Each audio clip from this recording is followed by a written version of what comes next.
Dear viewers, আসসালামু আলাইকুম। Welcome to Shamim academy. আজকে আমরা এক্সেলের ডোনাট চার্ট নিয়ে আলোচনা করব। প্রথমে আমি আমার ডাটা রেঞ্জটা সিলেক্ট করব, দেন ইনসার্ট ট্যাবে যাব, দেন চার্ট গ্রুপের আন্ডারে যে পাই চার্ট আছে সবার শেষে যে ডোনাট চার্টটা আছে এটা ক্লিক করব।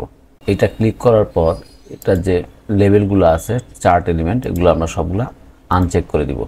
তারপর চার্টের ডিজাইনে যেয়ে আমি আমার পছন্দসই যে কোনো একটা চার্ট দিব। তারপর আমি চার্ট ডিজাইনে যে চেঞ্জ কালারে যে আমার পছন্দসই একটা কালার দিব। তারপর আমি ইনসার্ট ট্যাবে যে টেক্সট বক্সে ক্লিক করে একটা টেক্সট বক্স ড্র করব। তারপর আমি ফর্মুলা বারে যে ইকুয়াল সাইন আমার কমপ্লিটেড যে লেভেলটা আছে এটা সিলেক্ট করে এন্টার প্রেস করব। তারপর আমি টেক্সট বক্সের লেখাটি টেক্সট বক্সের মাঝামাঝি জায়গায় নিয়ে আসবো এবং ফন্ট সাইজটা চেঞ্জ করে দিব এবং এটার কালারটাও চেঞ্জ করে দিব।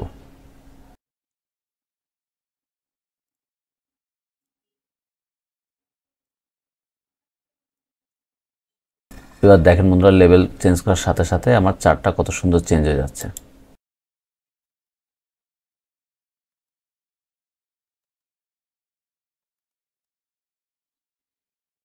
বন্ধুরা, ভিডিওটি কেমন লাগলো অবশ্যই কমেন্ট করে জানাবেন। ধন্যবাদ সবাইকে। আল্লাহ হাফেজ।